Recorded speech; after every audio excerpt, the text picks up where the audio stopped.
अस्सलाम वालेकुम दोस्तों। पाकिस्तान जिंदाबाद से पाकिस्तान से जिंदा भाग तक का ये सफ़र 76 सालों में मुकम्मल हुआ। मुझे याद है वो वक्त जब मैं अपनी टीन एज में सनी देओल की कोई मूवी देखता और फिर उस पर गुस्सा करता, इस बात पे कि उसने पाकिस्तान के बारे में बुरा भला कहा, या ये कहें तो गलत नहीं होगा कि जो कहता था सच ही कहता था।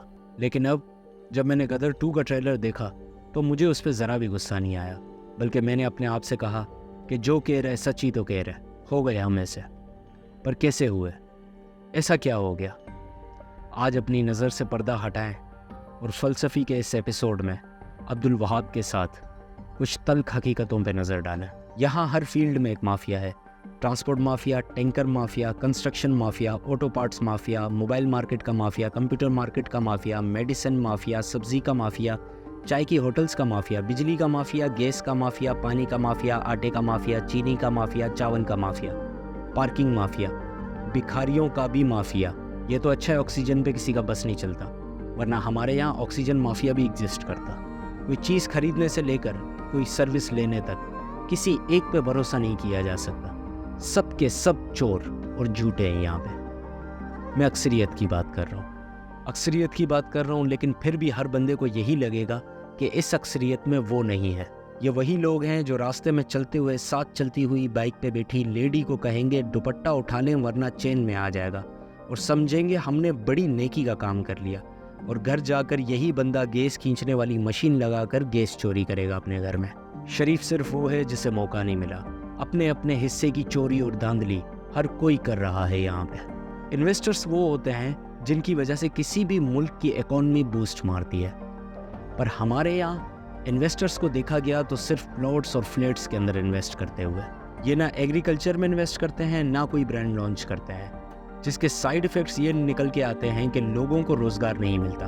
पाकिस्तान में आपको बैंक से लोन्स बड़े आसानी से मिल जाते हैं अगर आपके पास इन्वेस्टमेंट प्लान अच्छा है तो। अब फ्लैट्स और प्लॉट्स लेने से होता ये है कि उसे लेके रेंट पे दे दिया, रहने वाला रेंट देता है, यानी कि वो घर उसकी लायबिलिटी है जो उसकी जेब से पैसा निकाल रही है, और ओनर के लिए वही घर एसेट है जो उसे बगैर किसी एफर्ट के मुनाफा दे रहा है। ऐसे पैसे वाला मज़ीद पैसे वाला होता जा रहा है और गरीब मज़ीद गरीब होता जा रहा है। लेकिन यही इन्वेस्टमेंट प्लान हमारे यहाँ सबसे ज़्यादा अप्लाई क्यों किया जाता है?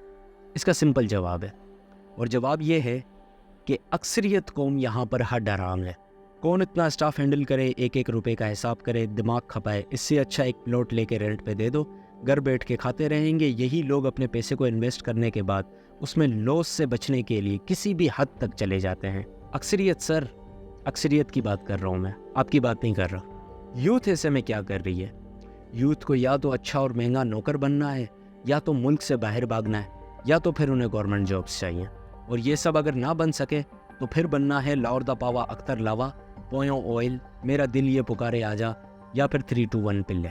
कोई रिसर्च कर करके खप जाए, लेकिन 1000 सब्सक्राइबर उसके चैनल पे पूरे नहीं होते, पर ये रातों रात फेमस हो जाते हैं कोई पुट्ठी हरकत करके।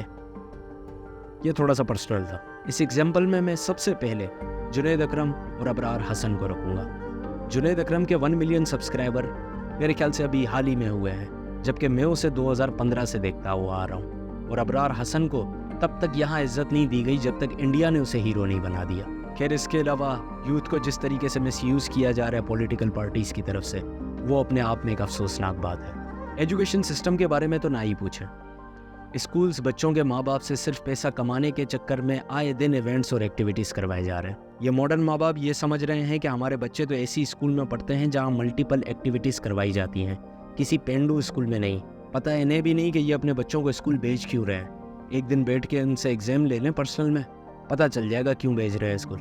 आटे की लाइन्स में लगे बंदे मर रहे हैं, सैलाब के नाम पे दूसरे मुल्कों से लेके फंड खाए जा रहे हैं। हर इदारे की अपनी बदमाशी है, मुल्क सबका है, हमें ख्वामोखा इसमें।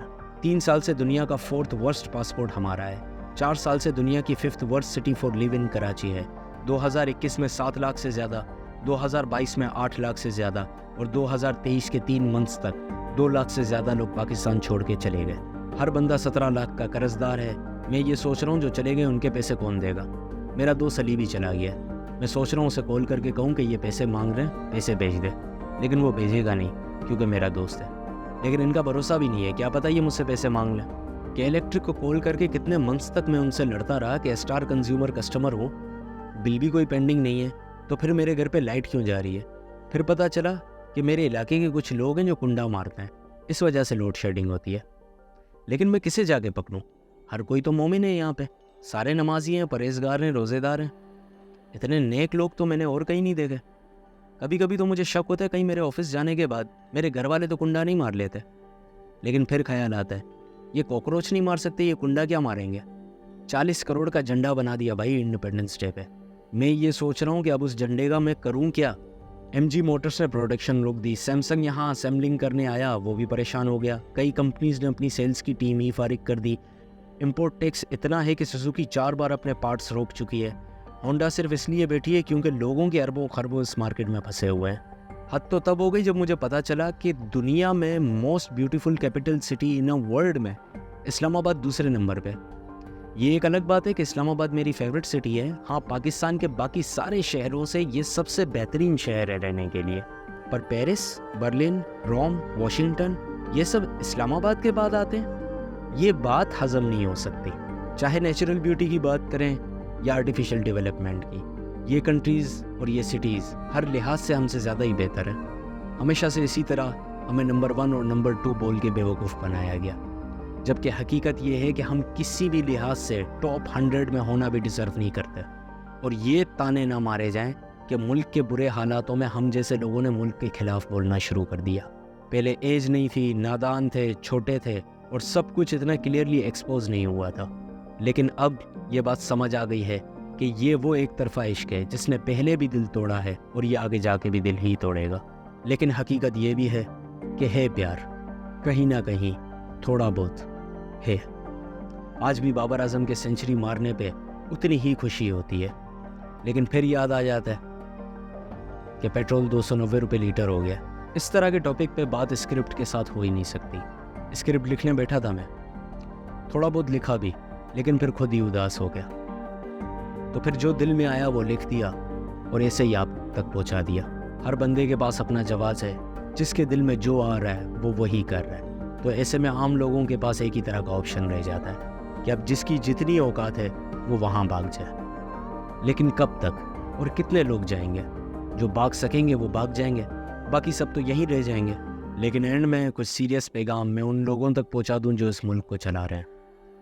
अगर आप मुझे देख और सुन रहे हैं, या जब भी आप मुझे देखें और सुनें, तो इस बात को याद रखें और प्लीज़ इसे नोट कर लें कि जिसका जितना बड़ा ओहदा उसका उतना ही मुश्किल हिसाब। मुझसे इतना मुश्किल हिसाब नहीं लिया जाएगा, क्योंकि ये मुल्क मेरे हाथ में नहीं है। मेरे हाथ में मेरा घर है जिसे मैं अच्छे से चलाने की कोशिश कर रहा हूँ। थोड़ी सी कोशिश आप भी कर लें, क्या पता ये मुल्क संवर जाए। और मेरी दुआ है हम सब के लिए कि रोज़े महशर हम अल्लाह को और रसूल अल्लाह को मुंह दिखाने जैसे हो जाए। और एंड में एक आखिरी पैगाम आवाम के नाम, जो अक्सर ये दुआ करते हुए दिखाई देती है कि या अल्लाह हमें हज़रत उमर फ़ारूक रज़ी अल्लाह ताला अन्हो जैसा कोई हुक्मरान अता कर। सबसे पहले तो ये कि हम वैसा कोई डिज़र्व ही नहीं करते, और दूसरी बात ये कि अगर वो हमें मिल भी जाएं तो हम उनसे भी दुश्मनी मोल लेंगे। अपने आप को अंदर से बदलें, हकीकत को तस्लीम करें, अपनी ज़ुबान से अपने ईमान को साबित करने की नाकाम कोशिश ना करें। दुनिया के सारे अक्लमंद, ज़हीन, होशियार, काबिल, पक्के मोमिन मुसलमान, आशिकान रसूल, मेहनती, खुददार, एजुकेटेड, टैलेंटेड लोग पाकिस्तान में है। और फिर भी इस मुल्क का बेड़ा गर्क है। लाइक, शेयर और सब्सक्राइब कर देना अगर दिल चाहे तो। और एंड में जैसा भी है तो अपना ही। बिलेटेड हैप्पी इंडिपेंडेंस डे आपको भी और सनी देओल वालों को भी। दुआओं में याद रखें, इंशाल्लाह फिर मुलाकात होगी। अल्लाह हाफिज़।